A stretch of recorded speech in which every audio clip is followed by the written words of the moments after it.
Quizás muchos de ustedes han presenciado las impactantes escenas de pandillas en cárceles, captadas en titulares que pintan un mundo gris, lleno de zumbidos de voces ahogadas, gritos y lamentos. Afortunadamente, han sido espectadores distantes, observando desde la seguridad de sus teléfonos móviles o televisores. Qué alivio que su realidad no sea verlos cada mañana al salir de su casa o de camino a su trabajo. Nadie se despierta cada mañana pensando en ser víctima de un delito. Nadie debería verse abocado a esa realidad. Lastimosamente, en El Salvador, las vidas de las personas se vieron alteradas todos los días por incidentes de delincuencia. Lo más triste quizá, es que el impacto del delito es de gran alcance, afectando a la víctima y también a su familia, amigos, comunidad, y las secuelas que deja pueden durar toda una vida. Eso es lo que han sido estas organizaciones criminales, las pandillas.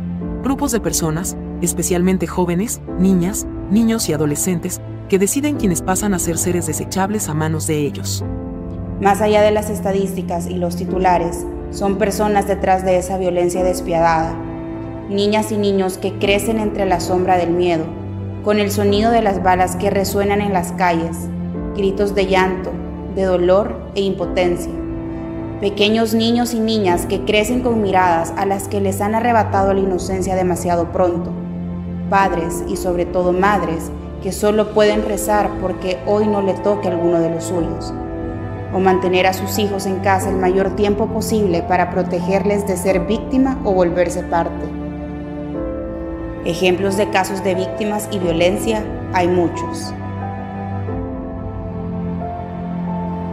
Doña María Barahona Martínez, de 44 años de edad, vive de milagros de Dios para contar una historia que marcó su vida para siempre. En el caso de mi hija, para mí fue tan doloroso porque era una joven muy humilde y trabajadora, tan humilde que no se metía con nadie, pero por el trabajo, personas de ahí en la comunidad la mandaron a matar. La escena sangrienta tuvo lugar en el Centro de Bienestar Infantil de la comunidad, cuando un sujeto que fue identificado por las autoridades como Roberto Antonio Vázquez le quitó la vida con arma blanca a la joven Sara Janet Barahona, de 27 años, hija de Doña María, quien no pudo contener su llanto al contar lo sucedido. Era vecino era de ahí mismo en la comunidad. Yo todavía llego a mi casa y yo le regalé un jugo para que se lo tomara, sin saber que él iba a quitarme la vida y a quitarle la vida a mi hija.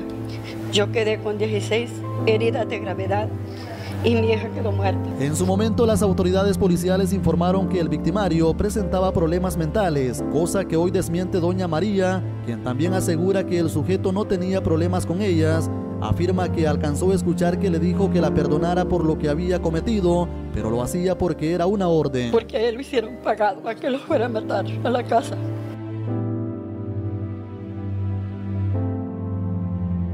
Hasta que ya mi hija, la mayor, de la noche a la mañana, sí o sí había que mandarla para otro lugar. Le habían dicho que tenía que estar en un lugar a tal hora y que ese día la iban a brincar a la pandilla, que era que le iban a pasar 13 chicos por encima.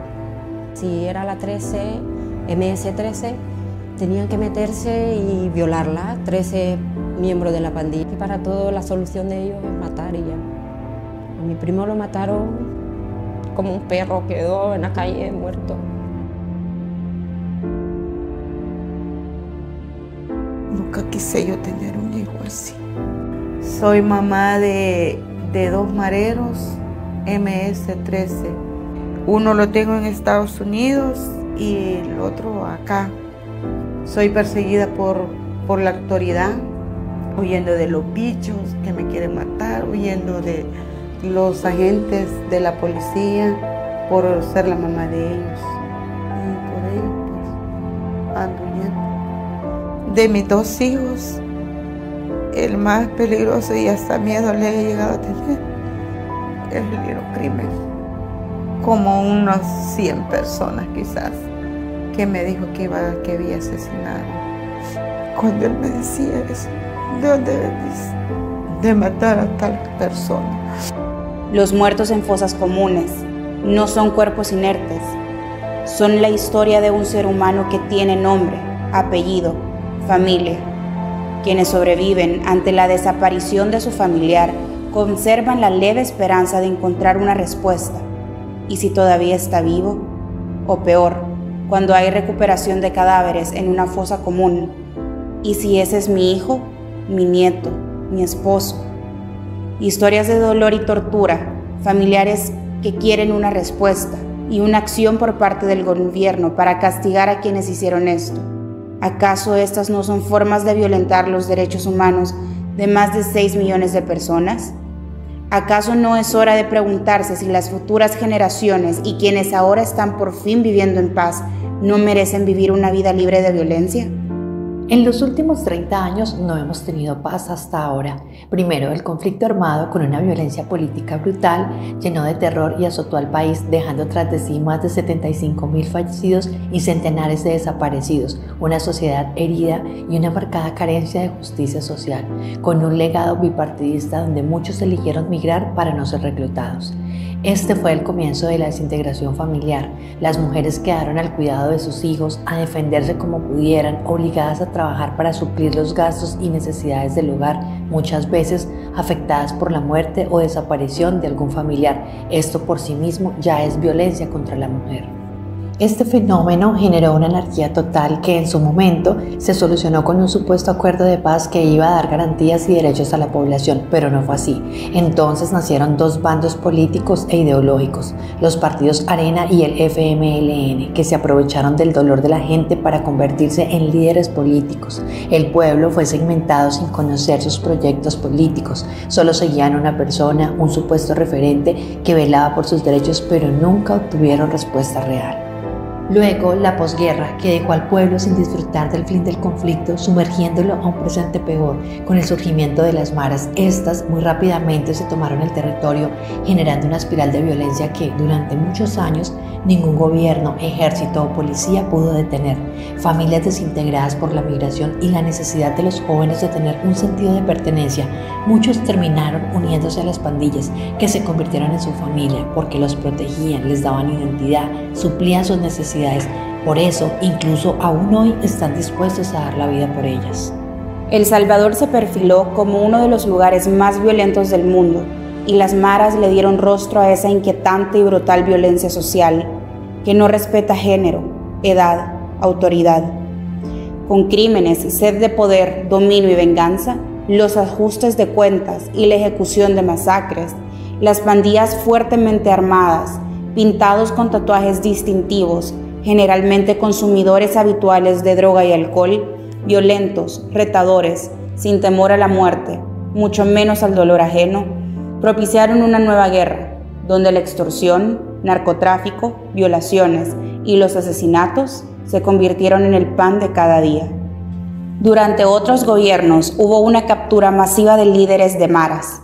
Sin embargo, retomaron el poder desde adentro de las cárceles, con acceso a todo lo que se les antojaba: drogas, prostitutas, mujeres obligadas a prestar servicios sexuales dentro de las cárceles, incluso mujeres obligadas a tener y cuidar de hijos de pandilleros. Esto solo reafirma que son las mujeres, las niñas, los niños y adolescentes las verdaderas víctimas. El 80% de las órdenes de ejecución de crímenes provenían de dentro de las cárceles. Los centros de detención se volvieron centros de logística y reorganización de las pandillas. El Salvador ha sido una sociedad desgarrada y violentada por la guerra, una que parecía perdida, con intentos inútiles de diálogo, de acuerdos violados, de medir fuerzas. Somos un país con una historia larga de dolor, donde nos acostumbramos a convivir con la constante violación a nuestros derechos humanos. Las pandillas tuvieron secuestrada a la comunidad. Todo ello causó en la población más rechazo y frustración ante la incapacidad de los gobiernos de un verdadero control. Pero hubo entonces una pequeña voz que empezó a dar luz de esperanza, alguien que propuso algo distinto, el entonces alcalde Nayib Bukele. El presidente Nayib Bukele planteó desde el inicio de su mandato su lucha en contra de la delincuencia y abordar la seguridad pública como una prioridad, iniciando la ejecución del Plan Control Territorial. Utilizó los medios propios para mapear la organización de las estructuras delictivas.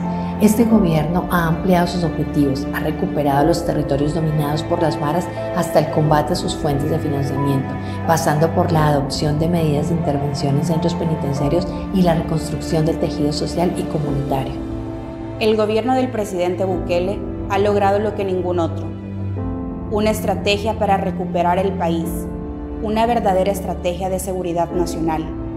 Los salvadoreños ya no tienen que vivir amedrentados, con amenazas, desaparecidos, inclusive olor a carne humana quemada, como en aquel día en que en Mexicanos quemaron un bus con gente adentro y al que se atrevía a intentar salvar su vida era asesinado a quemarropa sin compasión.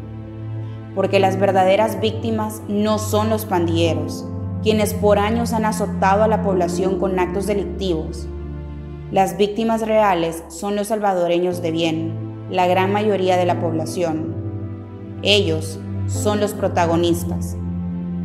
Son quienes merecen ser tenidos en cuenta en primera instancia. Merecen que se hagan respetar sus derechos. Son una mayoría de gente buena, trabajadora, que se ha visto sometida a tanto sufrimiento. Por supuesto, la respuesta de las maras a estas medidas fue inmediata. Desataron una ola de violencia indiscriminada que costó la vida de muchas personas. En un solo día, más de 60 personas asesinadas en el territorio nacional. Ante estos hechos tan atroces, se utilizó una medida constitucional extrema para dar respuesta a un problema extremo: la adopción del régimen de excepción, decretado por la Asamblea Legislativa conforme al ordenamiento constitucional salvadoreño, que reconoce a la persona humana como el origen y el fin de la actividad del Estado.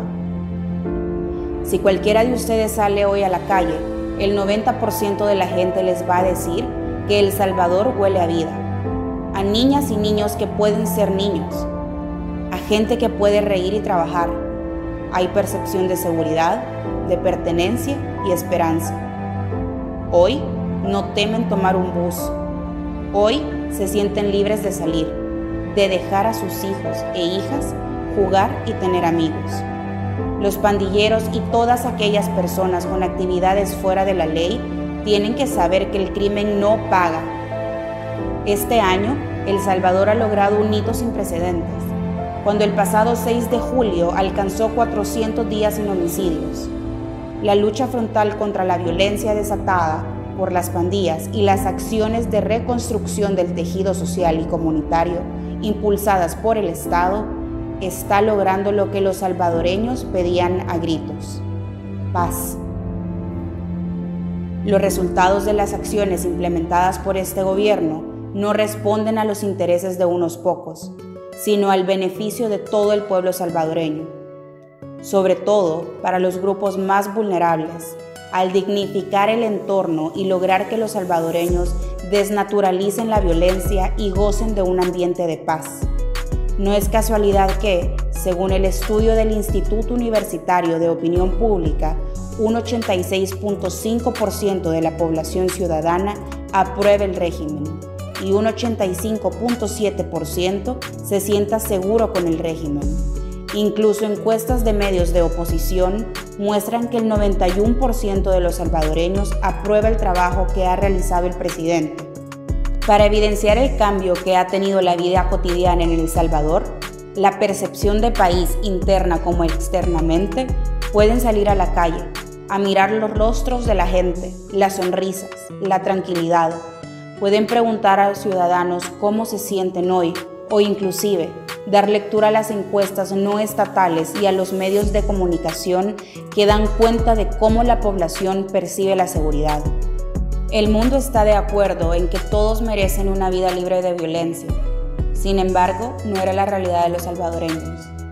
Hoy, El Salvador se está dirigiendo hacia una nueva era que se está construyendo y teniendo en cuenta la justicia para las víctimas y la reconstrucción de la sociedad.